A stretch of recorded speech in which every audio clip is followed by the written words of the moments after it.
En este momento vamos a comenzar a trabajar el papel de los antecedentes, si bien ya lo venimos trabajando al interior de la cátedra, sobre cuál es el papel de los antecedentes en esta etapa que estamos terminando de definir nuestra situación problemática.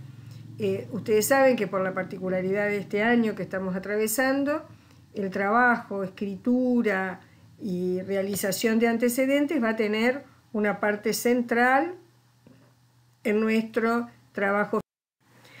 Ubicamos el lugar de los antecedentes en el momento de la dimensión epistemológica. Estamos intentando formular la situación problemática, esa situación problemática de la cual estamos construyendo la pregunta en un determinado contexto, en una determinada situación, y los antecedentes van a ser aquellos que nos van a colaborar en este momento, en la decisión, a formular el proyecto y ver en qué tríade de cuestiones está ubicada. En este caso vemos acerca del proceso tridimensional de la profesora Sirven, un cuadro elaborado por nosotros que tiene que ver con que la situación problemática hay varios incidentes. Ustedes tradicionalmente buscaban incidentes, ¿se acuerdan? Y esos incidentes no querían decir que eran el problema o la situación, sino que estaban contenidos en la situación problemática.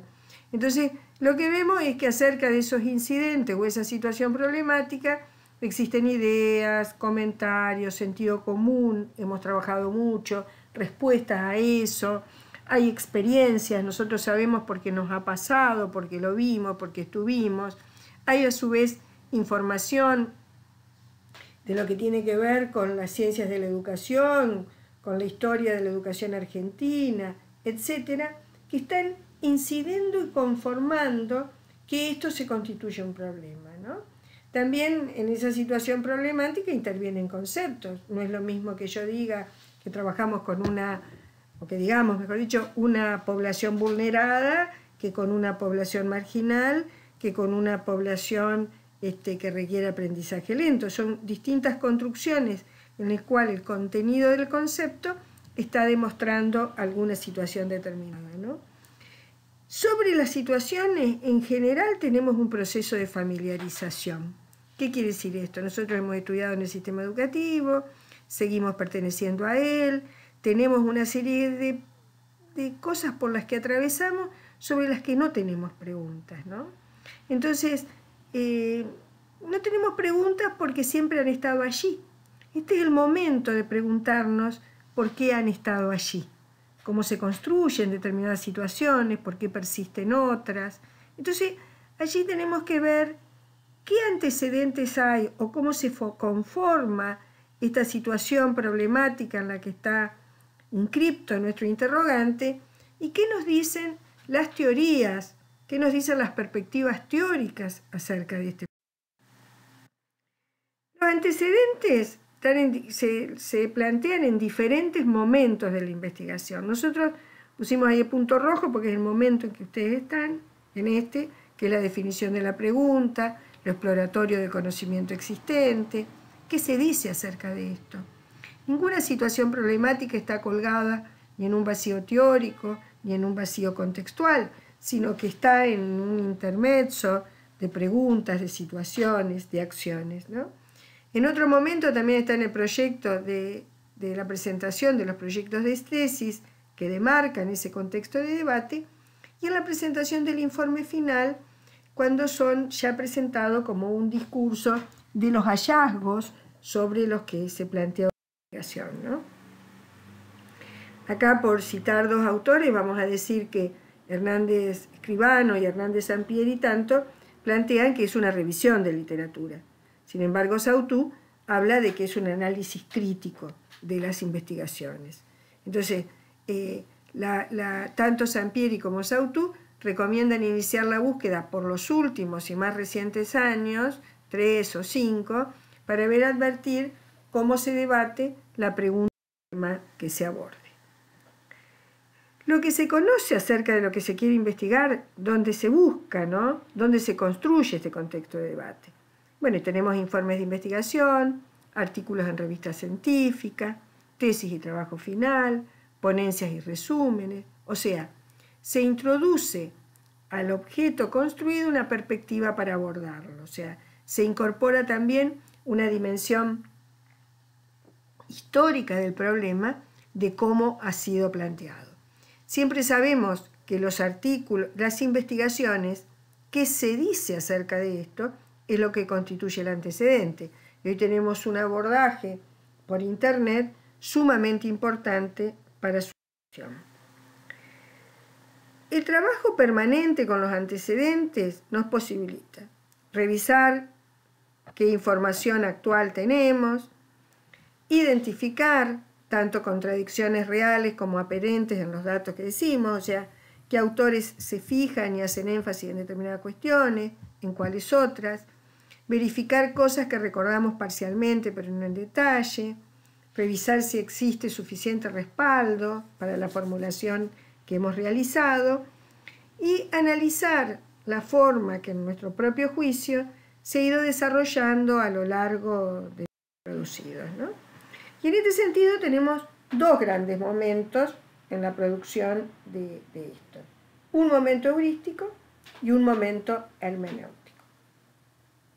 El momento heurístico incluye la búsqueda y localización de la información, así como la organización y jerarquización de la misma en inventarios, índices y catálogos. ¿Qué quiere decir? En el heurístico voy haciendo el listado de cuáles son las investigaciones, autores, qué es lo que dice, qué es lo que plantean, que pueda ayudarme, me puedo hacer un cuadro de doble entrada en el cual vaya planteando cuáles son los objetivos y demás, pero fundamentalmente si esta investigación dialoga o no con el problema que yo estoy realizando.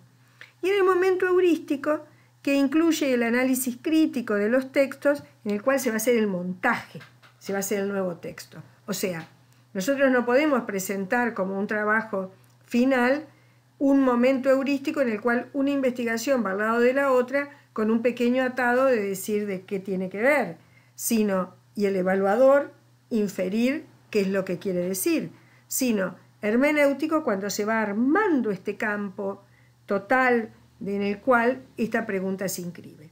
Si bien esto lo vamos a seguir trabajando porque va a ser un objeto de trabajo importante a lo largo de este año, es necesario tenerlo en cuenta. Hay que superar el momento heurístico y pasar a una situación hermenéutica.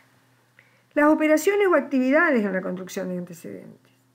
Hay que encontrar la información, o sea, primero definir qué información vamos a buscar, una estrategia para encontrar la información, transformar esa investigación en conocimiento, o sea, yo encuentro una investigación que realiza Patricia Redondo acerca, o Viviana Suane, acerca de la violencia dentro de la escuela y cómo la organizo y jerarquizo, cómo la almaceno. Digo, esta violencia que se está planteando acá es entre pares, plantea unos determinados niveles de hegemonía, las relaciones que establece no son solo entre pares, sino entre institucionales y sociales, y cómo voy a almacenar esa información para que se pueda acceder de manera precisa. Y la comunicación, la primera va a ser estos medios presentando una información. Acá hay unas preguntas para que ustedes vayan siguiendo qué cosas puntear del tema de las investigaciones y luego cómo los antecedentes, como un montaje de producciones, se conforman en un investigador o investigadora que nos interrogamos, y en este caso la metáfora del montaje del cine sirve muy bien para producir un documento porque hay distintas escenas que tenemos y eso lo tenemos que tener en una película, ¿no? Que es la comunicación. Entonces, lo primero que realizamos es un memo o documento, que lo planteamos que va de menor complejización a mayor complejización. Lo primero es la búsqueda que se realiza, ahí se relata brevemente la estrategia empleada. Voy un poco rápido porque esto ustedes disponen como para verlo y detenerse, ir tomando apuntes. Un segundo, de qué se trata esto que se dice, ¿no? ¿Qué relación explícita tiene con el objeto de conocimiento? ¿Qué afinidad teórica se plantea? Después se realiza una síntesis del trabajo de investigación, hallado, exponiendo el problema, las estrategias. No hay que contar toda la investigación, hay que sintetizar para saber qué buscar en ella, ¿no? Y se debe dar, sí, referencia completa a la fuente. Luego se realiza una discusión, porque como se releva todo y no solo las perspectivas, entonces uno puede distinguir puntos en el debate, continuidades y discontinuidades, cuáles son los vacíos que dejan los resultados hasta ahora realizados. O sea, esta discusión se puede realizar al final de exposición de cada antecedente o en cada apartado. Yo recomiendo siempre que ustedes pongan con otro color algunas ideas en la medida que van encontrando y buscando esto, porque si no se pierde lo que pensábamos. Entonces, acá tenemos un cuadro síntesis en el cual de la pregunta problema, los antecedentes de la investigación se construyen, constituyen la búsqueda de información que ubica el tema en el contexto del debate, dónde las buscamos, cómo las producciones se organizan en función de plantear hallazgos y cómo el montaje requiere de una tarea de recolectar, organizar, analizar y comunicar la información encontrada. ¿Cuáles son tres, al menos, errores más comunes? El realizar un simple listado bibliográfico de títulos de tesis, el confundir antecedentes del objeto problema con antecedentes de la problematización, y después se señala como antecedentes producciones de las cuales surgieron teorías importantes. Ni Bourdieu, ni Sacristán, ni las teorías de aprendizaje son antecedentes de esta producción. Son antecedentes o cuestiones teóricas sobre las cuales basamos las perspectivas. Quiero decir que este PowerPoint fue elaborado por el especialista Javier Ríos en el seminario de tesis de la Facultad de Trabajo Social de la UNER, donde se recuperan las producciones de la cátedra en sus diferentes ediciones y él produce otro, y se comparte en este caso con la cátedra de investigación 2 de Weiss Wader en este año 2020.